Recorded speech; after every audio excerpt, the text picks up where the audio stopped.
They said I was just a cleaner, a shadow in that shining building. They laughed when I pressed the button for the top floor elevator, as if I had committed a taboo, but little did they know, just a few seconds on a rainy night, when the elevator door got stuck, opened up an entirely new life for me. Welcome to Gentleheart Stories, where ordinary tales carry extraordinary messages. If you believe that kindness, effort, and faith can change fate, click subscribe so you won't miss the stories that touch the heart. And now, I invite you to step into my journey, starting from the steps that no one thought I belonged to. My name is Lena, a simple name, but for me, it carries a long story, a difficult journey to reach this point. I am a Latin American immigrant girl, carrying pride in my heritage and a longing to change my life. But that change didn't come easily. To live in New York, I had to leave my hometown, my family, my friends. I had to learn how to adapt to a new world, where every step felt like a challenge. On the first day I set foot in this city, I didn't know that New York wasn't just the city of opportunity, but also a place where discrimination, classism, and indifference constantly surrounded me. I started my job in a large financial building, where people in black suits and leather shoes brushed past me like machines. My job was simple but exhausting: cleaning the building at night, scrubbing floors, sweeping the luxurious meeting rooms, and cleaning every corner that no one noticed. I worked the night shift, after the office workers had gone home. The building was silent, only the hum of the air conditioner and the sound of my shoes echoing down the long halls. Though the work was simple, every task held value to me. I wasn't just cleaning, I was building a new path for myself, a path full of hardship but also full of hope. This job wasn't my final destination, but just the starting point for the big dreams I always held in my heart. When I first entered the building, I clearly felt the difference between me and everyone around me. The security guard's gaze as I walked through the gate was like a scrutinizing look, as if I didn't belong here. Office workers passed by me, not even giving me a second glance. They didn't see me, they just saw a girl in a cleaning uniform, an invisible shadow in the rush of their steps. I passed by them every day, but never received any attention or a friendly greeting. Even though I stood right in front of them, I felt like a shadow, a person with no name, no value. No one cared about my struggles. No one knew that I had left my hometown, gone through so many hardships to be here, in this big city. I was just a worker, doing a job that society often considered lowly. They never saw me, only the work I did. And I didn't blame them, because I understood that life here wasn't always about seeing the value in the silent jobs, the ones no one notices. But I didn't give up. Even if they didn't see me, I knew I was doing work that mattered. Gradually, I realized that whether or not I got recognition from others didn't matter. What mattered was that I had confidence in myself, and I knew I was on the right path. My life was a series of long working days and nights spent in a small rented room shared with two other women in similar circumstances. We lived in the Bronx, a crowded neighborhood where people like me, immigrants, gathered in search of opportunity. The room I rented was nothing special. It was just a small space with an old bed, a simple table, and a small fan to fight the summer heat. I shared this room with two other women, each with their own story. We took turns sleeping, sharing everything from meals to stories about our lives and families. My hourly wage was just enough to cover rent, a little for daily living, and to send back to my mother. My mother was back home, and I sent money every month to help her live better, though I knew it wasn't much compared to all she had done for me. Every time I got a message from my mother, I felt warm inside. Even though the distance between us was still great, I didn't have much time to rest. The late-night shifts made me tired, but I had no other choice. I remembered the mornings when my mother would tell me about the hope she had for me, the dreams I had never dared to share with her. I wanted to change my mother's life. I wanted to make her proud. And no matter how hard it was, I wouldn't give up. Life in the Bronx wasn't easy, but I knew that every step I took, no matter how small, brought me closer to something bigger. Every day as I walked through the polished marble lobby of the building, I felt like I was lost in a world that was completely different. I didn't have the fine suits they wore, or the shiny leather shoes, just a gray uniform and old shoes. I wasn't a part of this world. The people around me only looked at me as a shadow, as a tool to take care of the cleaning. They passed by me every day without a word of greeting, no friendly gesture. I was like an invisible part of this building. I tried to avoid their gaze. Not because I was afraid, but because I knew they didn't see me. They only saw the work I did, nothing more. I worked hard, cleaning every small corner of the building. I never complained. I understood that this work needed to be done well because it created value for others. Even though I was tired, I always tried to maintain a positive attitude. I didn't want those cold looks to affect my spirit. Every time I cleaned, I told myself that I was working for a bigger reason, for a better future. Even though they didn't see me, I would keep doing my job well, because I believed that one day, my efforts would be recognized. That day was quite special. I was cleaning the floors when I accidentally pressed the button for the highest floor, the one I had never dared to step on. The 50th floor was where directors, investors, and senior employees worked. When the elevator doors opened, a woman in an expensive designer outfit stepped in. She looked me up and down, then turned back to look at me with a contemptuous gaze. "I don't think you should go up there," she said, her tone dripping with disdain. I didn't say anything, just hurriedly pressed the button to go down. But inside, I felt a small ache tear through my heart. That sentence echoed in my mind all night. I kept asking myself why I was treated that way, just because of the work I did. I couldn't change those things right away, but I swore that one day, I would be in control of my life and no one would ever look down on me again. Because I knew these challenges weren't the end, but lessons to help me rise stronger. I had gotten used to being looked down upon.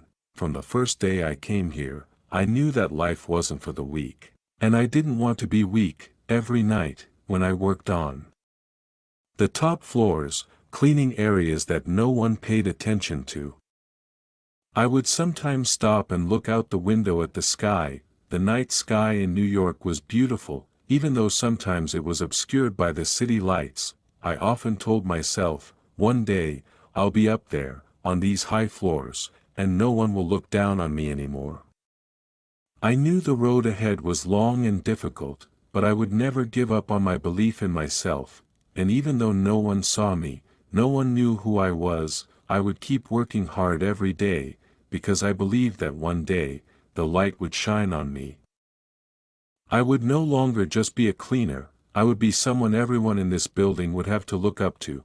If you feel that this story touches your heart, don't forget to hit the subscribe button and turn on notifications so you won't miss the next inspiring stories. At Gentleheart Stories, we share tales of kindness, transformation, and valuable life lessons. Be a part of this loving community and help us spread positive messages. That night, the rain poured heavily, with drops falling steadily like the beating of my heart. Rain never makes me feel sad. On the contrary, I always feel it soothes the worries in my heart. But that night, the feeling of rain was different. I received a notification from my manager that a colleague of mine was sick and couldn't come to work the evening shift. So, I had to replace her. I couldn't turn down the job, even though I was exhausted after a long, tough week. My job is always like that, no time for rest, no holidays. I put on my old coat and hurriedly stepped out to catch the late bus to the financial building. Tonight, I had not only my usual job to do but also another challenge ahead. The rain made the streets wet, and passers-by rushed to avoid the downpour under their umbrellas. I was all alone, walking slowly through the quiet streets. I wondered if one day, I wouldn't have to work on rainy nights like this, if there would be a time when I could hold my head up high and not rush. But no matter how tired I was, I couldn't pass up an opportunity to make a living and take care of my family. The rain made me feel small, but it also reminded me that I still had a bigger goal to pursue. I arrived at the building around 9 p.m., when most of the staff had already left. The space was quiet, and the only sound was the echo of my footsteps in the vast hallway. And then, I began my work, cleaning every corner of the building, telling myself that one day, I wouldn't have to work so hard here anymore. When I worked on the 36th floor, where the offices of directors and major investors were located, everything was always clean and tidy. Even though everyone had left, I still had to finish my work before I could go home. I began to clean the floor and sweep everything. Suddenly, I heard a faint cry for help, weak but filled with panic, coming from the elevator. I was startled and turned around because I had never heard such a sound during my time working here. The cry wasn't loud, but I could hear it clearly, as if someone was in danger. I rushed over to the elevator, pressed my ear to the door, and heard a man's voice, deep but weak, saying, "Help me, I'm stuck in the elevator." My heart raced. I knew I couldn't hesitate. On this rainy night, I had to do something.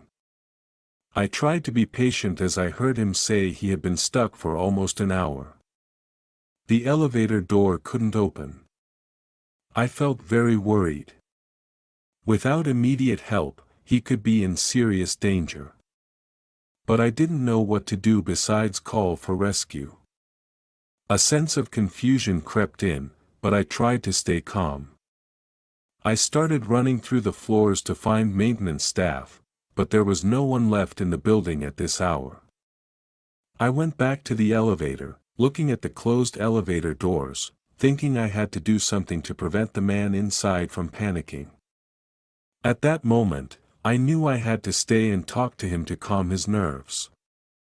I pressed my ear to the elevator door and heard the man's voice again, low and calm but slightly weak, as if he was trying to stay composed in this emergency. "Please help me," his voice came through the crack in the door. "I've been stuck in this elevator for almost an hour." His words made me feel the urgency of the situation. An hour was far too long for someone to be trapped in such a small space. I looked up at the elevator screen and saw that he was still inside, unable to get out. It seemed the elevator had broken down completely. "I don't know what to do," I said, even though I couldn't help much right now. "Stay calm, I'll find someone to help." But he reassured me, "It's okay, I'm fine. Just a bit uncomfortable. But thank you for staying."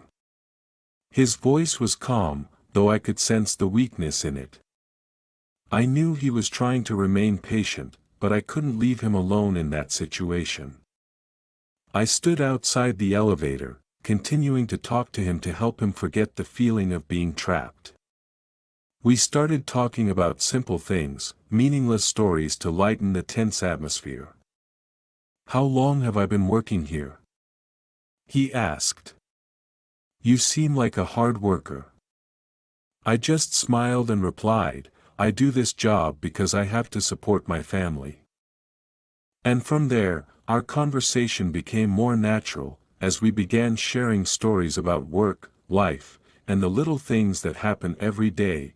I ran through each floor, each room, looking for help, but when I reached the maintenance room, the door was locked, and no one was there. It was too late, and all the staff had left. A sense of desperation rose within me. But I couldn't leave a man in danger. I went back to the elevator, pressed my ear to the door, and continued talking to him. My voice might have sounded a bit anxious, but I tried to stay calm. "Can you tell me more about yourself?" He laughed softly. I work in finance, but now I'm wondering if what I do really matters. I listened to him talk about his work and the pressures he had to endure. He shared that even though he was successful, his life sometimes lacked the truly important things. So how do you get through difficulties in life? He asked me. I was a bit surprised, but I replied, I always think about my family and my dream to change my mom's life. That's what helps me keep going, each day, no matter how difficult it gets. Our conversation didn't just help him stay calm, but it also made me realize something. Even though we come from different backgrounds, we all have our dreams and aspirations. Our conversation continued into that rainy night. We no longer talked about work, but began to share deeper things. The weather today is strange, he said. But I feel relieved talking to you. I smiled and replied, thank you. I also feel comfortable talking to you.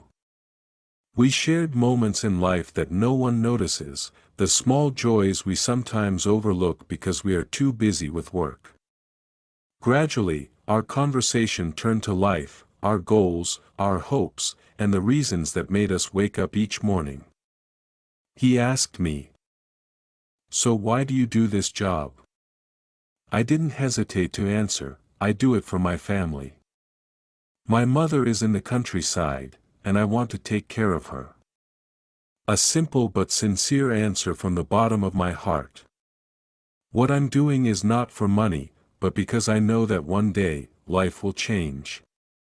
This conversation not only helped us understand each other better, but it also helped me feel the value of what I was doing. Finally, after a long while, the rescue team arrived. I could hear the engine from afar, and soon after, the technicians appeared. They approached the elevator and began working to open the door.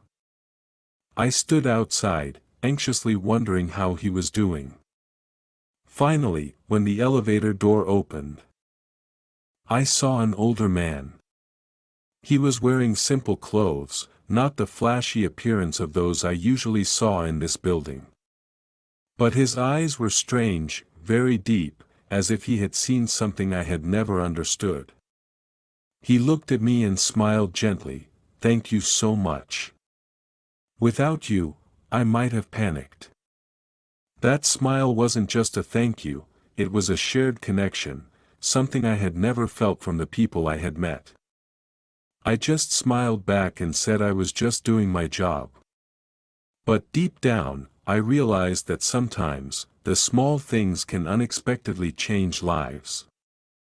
The next morning, as I arrived at the building, a sense of anxiety overtook me.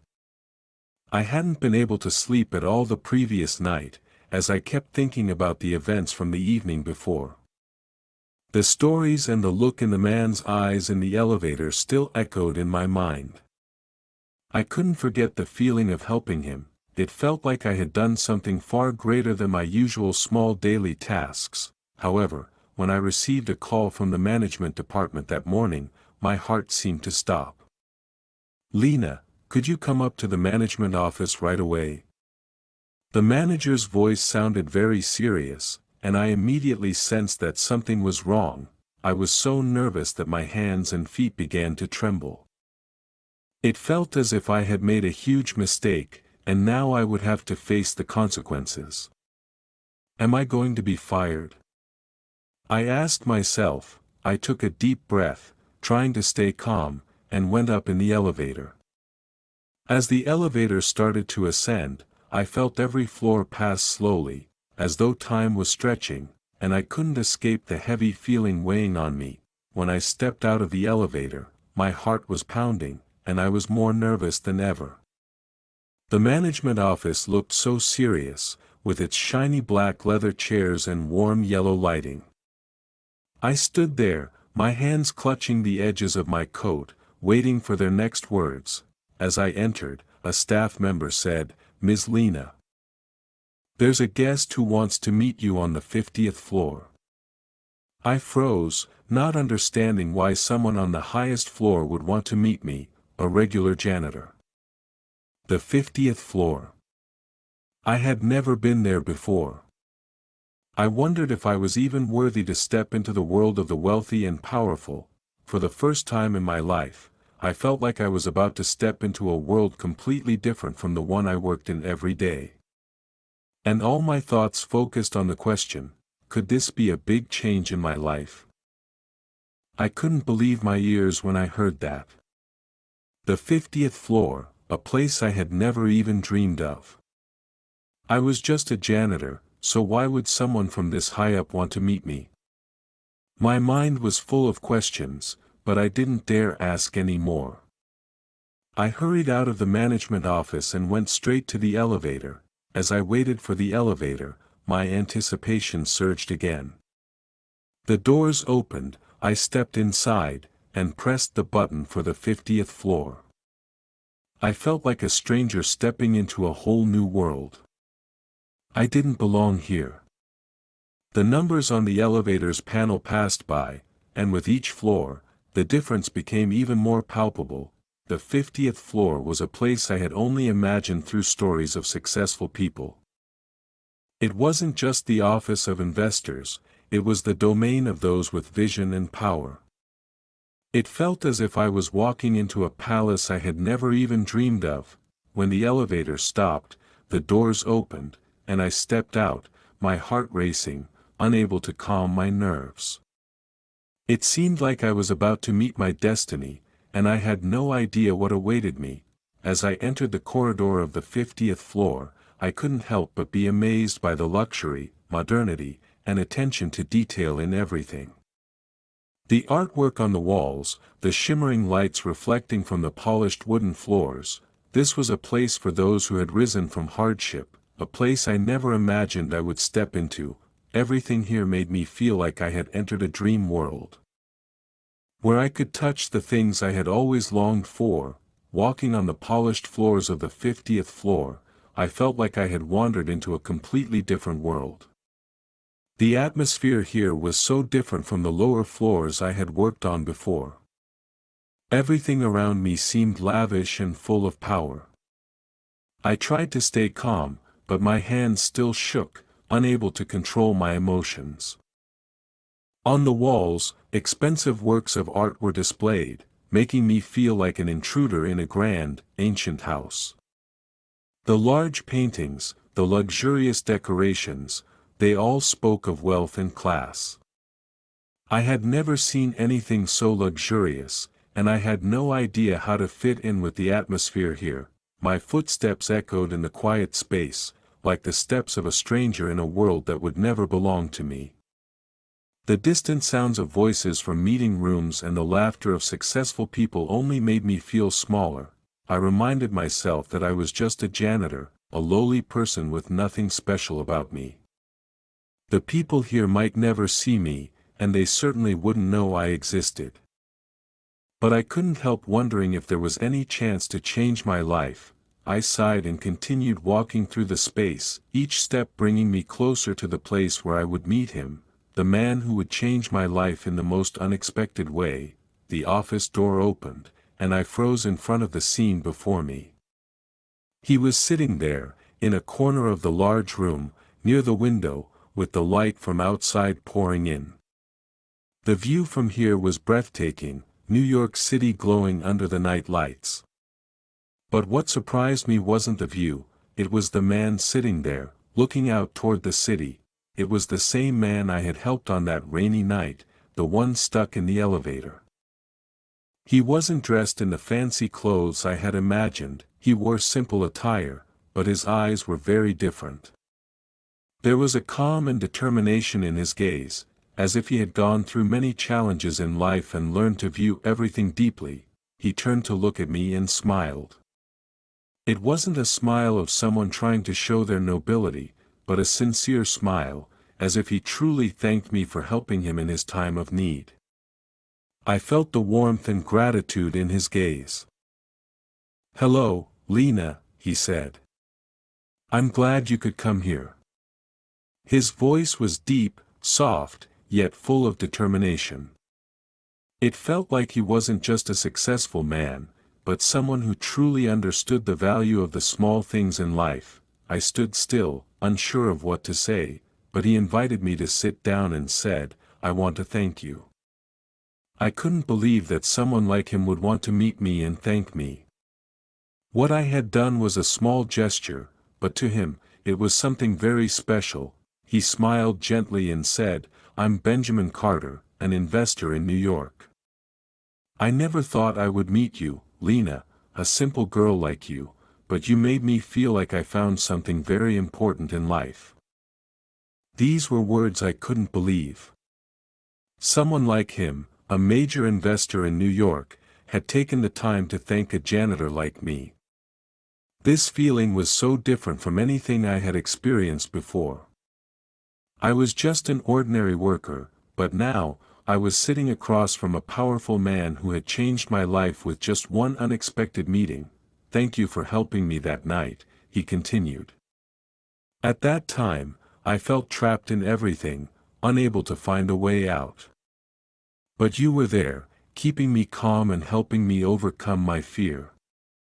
His words left me stunned. I never thought my actions could have such a big impact. And even though I didn't think I had done anything special, he saw it as something important. His gratitude made me feel so much more valued. After thanking me, he stood up and walked toward a small tea table by the window. His movements were gentle, as if he were trying to create a comfortable space for me. He poured tea and invited me to sit down.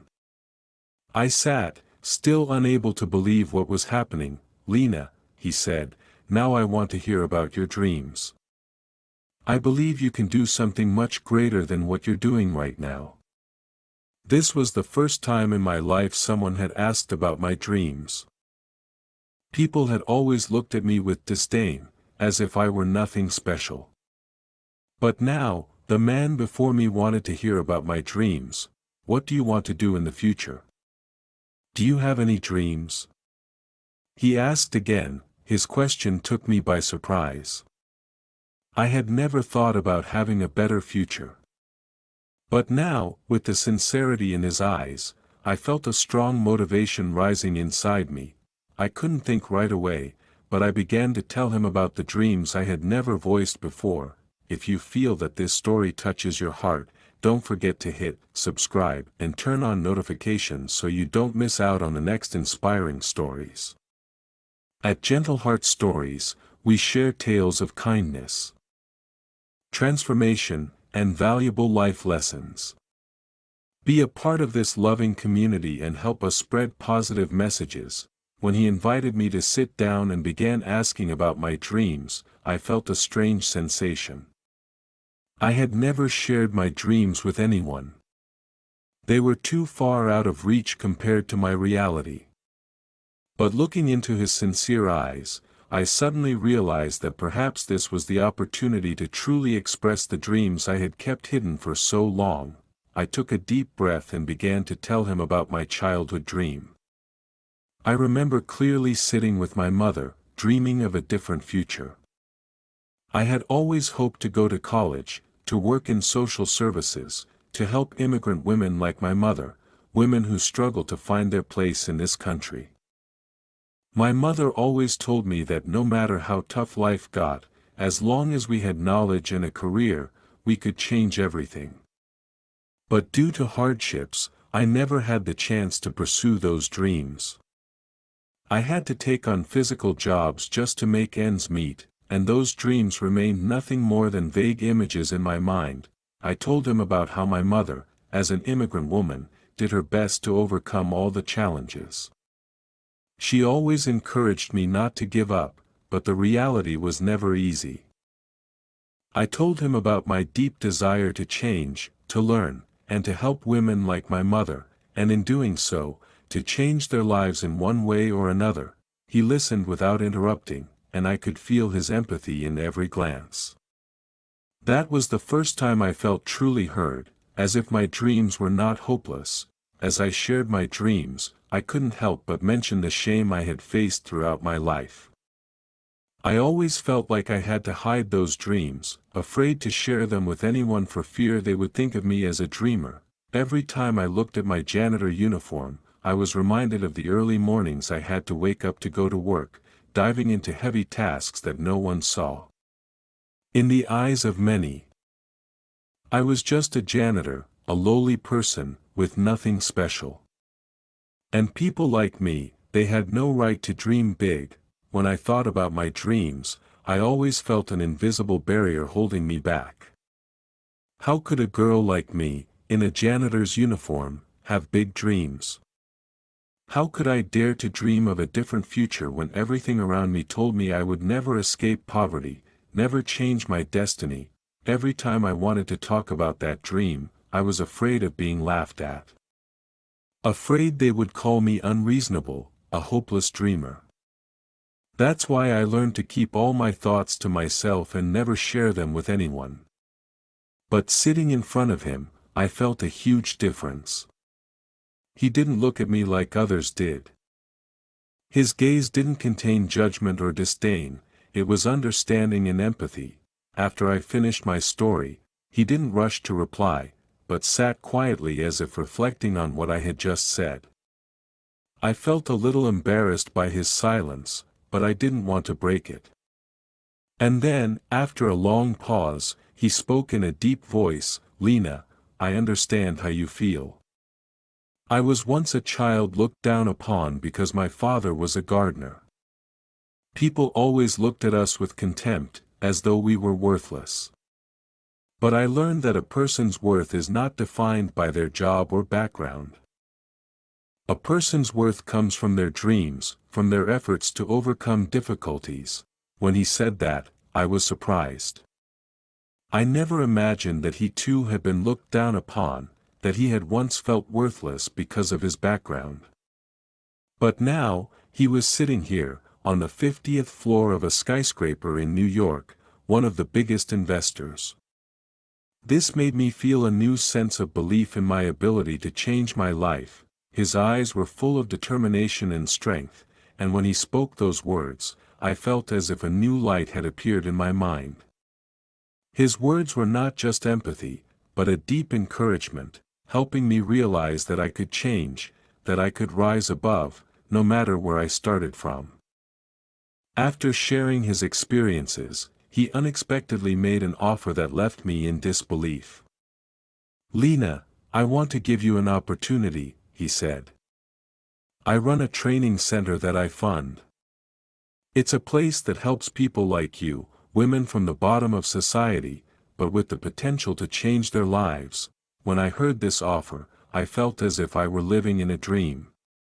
An opportunity to learn and grow. How could this be? I was just a janitor, and I had gotten used to thinking my life would never change. But the trusting look in his eyes made me begin to think that maybe this was a real opportunity to change. He continued to explain about the training center, where many women had found a new path, risen above, and built solid careers. I couldn't believe that this man would take the time to help people like me. I listened to him, and each word he said seemed to open a new door before me, a chance to change my life, to no longer live in shame and fear about my dreams. Even though his offer was amazing, I couldn't help but feel skeptical.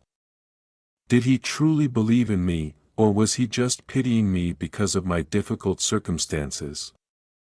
I had grown so used to pity, to people wanting to help me because I was poor. But his gaze held no pity. His gaze was filled with trust, encouragement, and a deep belief in my potential. When he looked at me, I felt as though he didn't just see me as a poor janitor, but as someone with potential, with dreams, with the ability to change my life. I began to feel that he wasn't making this offer out of pity, but because he believed that I could do something greater than what I was doing. This made me feel both surprised and touched. This was the first time in my life that I had received an offer based on sincere belief, not pity. And in that moment, I knew that this could be the opportunity one had been waiting for all my life. After a period of silent contemplation, I finally made my decision. I accepted his offer, not because he was a billionaire, but because I realized that this was the only chance I would ever get to truly change. For the first time in my life, I felt that someone saw me not just as a person with a lowly job, but as someone with value, dreams, and the ability to change. And because of that trust, I decided to step into a new journey, a journey that I knew would not be easy, but one I was ready to face. Since that day, I no longer looked at my life with despair. Instead, I looked to the future with belief, hope, and a new dream, to become someone who could change my life and help others like me. When I began studying at the training center, it felt like I was stepping into an entirely new world. The knowledge I started absorbing was something I never thought I would understand. Finance, communication, project management, all of these were unfamiliar fields, with terms I had only heard but never truly understood. Every lesson was a challenge for me. Most of my classmates already had at least one degree, they had experience in various fields, and everything seemed easier for them. As for me, with my limited knowledge, each concept felt like a giant hurdle I had to overcome. I felt like a fish thrown into the vast ocean, not knowing how to swim and struggling with every wave. In the tough moments, I couldn't help but ask myself, can I do this? Am I smart enough, quick enough to catch up with everyone? Especially when I had to learn about finance, I felt like I was facing an insurmountable mountain. The numbers, the complex problems, all of it overwhelmed me. But I persevered, even though there were times I thought I couldn't go on. Every day, I reminded myself, one step at a time, I'll understand eventually. And then, as I started to see some small progress, I realized I couldn't stop. Despite the difficulties, even though I didn't understand everything, I kept learning and moving forward. There were times when I wanted to give up. I looked around and saw my classmates, smart, quick, with solid backgrounds. They talked about topics I couldn't keep up with, and I felt like an outsider. In those moments, I couldn't help but feel naive, out of place. When I sat in class, sometimes I felt like I didn't belong there. The lessons on communication, the group discussions, all of it made me feel like I was struggling to keep up, unable to match the pace of everyone else. I wondered, maybe I don't fit in here. Should I give up? In those moments, I looked at the cleaning cloth I had grown familiar with. I remembered the days working in the financial building. And I wondered if I would always be someone who could only do manual labor. Was my big dream too far-fetched? Could I ever become the person I dreamed of? But every time I thought about giving up, I thought about my mother, about the advice she had given me: you have to persevere, dare to dream, and never give up. It was those words that kept me going, helping me overcome the feelings of helplessness and keep moving forward despite the obstacles. What kept me from quitting during the tough times was the care and encouragement from Mr. Carter. Every week, he would call me, ask what I had learned, if I had faced any difficulties. Those calls weren't just about checking my progress, they were full of encouragement and support. Every time I heard his voice, I felt the warmth and belief he had in me. Even though he wasn't with me every day, he was always watching over me, keeping track of every step I took. To me, those calls weren't just a check-in, they were a reminder that I wasn't alone. He wasn't just teaching me new knowledge, he was helping me keep my belief in myself. Every time I felt like I couldn't do it, I remembered his words, "Lena, I believe in your abilities. Keep going, no matter how hard it gets." His care and encouragement gave me the motivation I needed. I no longer felt like an outsider. He made me believe that I could change, that I could become the person I dreamed of, and that difficulties and challenges were just part of the journey. After a year of relentless studying, I began to notice a significant change in myself. I no longer felt confused when participating in group discussions. I had gradually grasped concepts in finance, management, and communication, and more importantly, I felt like I could contribute to conversations and projects. I no longer felt like an outsider. I had started to integrate with my classmates. And I felt much more confident. In fact, I even began confidently sharing my ideas and thoughts during meetings. One day, while sitting in class, I unexpectedly received a phone call. It was a call informing me that I had been chosen to represent the class at the graduation ceremony. I couldn't believe my ears. How could this be? Me, a girl who once only knew how to clean in luxurious buildings, now being chosen to speak at the ceremony? When I heard that news, I felt an overwhelming happiness. This was a major turning point in my life. I knew I had come further than I ever thought possible. This was an important milestone, proof of my perseverance and relentless efforts. The graduation day arrived, and I stood before the crowd, my hands shaking with nerves. I never thought I would be able to stand on a podium at such a formal ceremony. But when I saw Mr. Carter sitting in the front row, I felt a strong sense of belief inside me. His gaze was full of pride and trust, and that was the motivation I needed to keep going. I took a deep breath and began my speech. At first, I felt very nervous. But when I saw him, I knew that I wasn't just standing here for myself. I was standing here for everyone who believed in me, for those who helped me overcome the difficulties. Mr. Carter had helped me realize that no dream is too big if you have enough perseverance and faith.